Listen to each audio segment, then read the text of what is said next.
Chapter 6.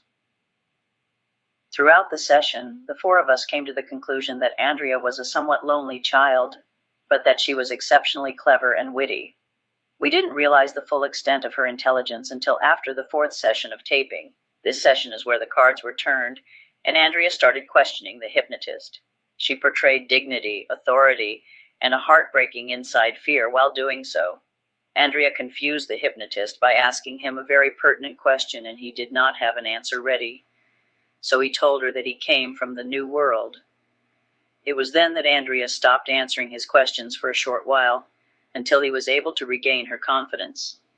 She treated him as if he were a spy, and Andrea panicked, perhaps because the countries were at war, and she figured that the hypnotist was trying to infiltrate the French army's plans by asking her questions and turning her into an informant. Andrea's inveterate sincerity and childlike ways could irradiate love and understanding into the hearts of any mortal living today. Most people have an idealistic view that princesses are rich, beautiful, and completely happy in their life. They have also been portrayed as someone from a fairy tale story. Not so in this case.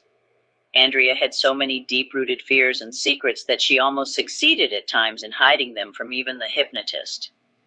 All four of us fell completely in love with her because of her insufferable loneliness. We found out that she had been crippled for the most part of her life, and that she was not a complaining child, even though she had been bedridden for the last remaining years.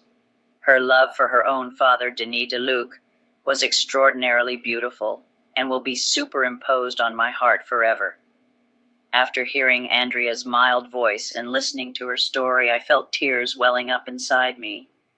I felt so much a part of that child, and yet I had to deter myself and my feelings and turn my thoughts back to the book itself. And yet knowing about Andrea made me realize to the full extent how very lucky I am today to have such a wonderful husband and family.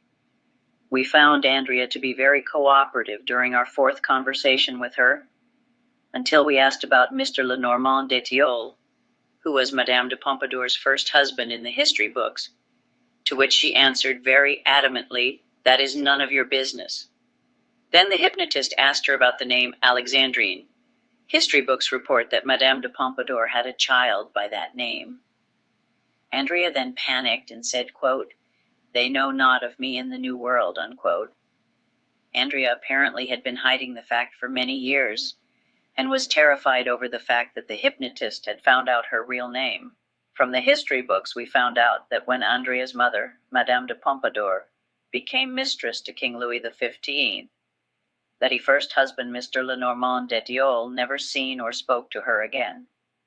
Perhaps for Andrea's protection, her name was changed from Alexandrine to Andrea, and the first name was dropped completely. The textbooks state that Alexandrine was born in 1744, but after questioning Andrea several times, she insisted that she was born in 1739.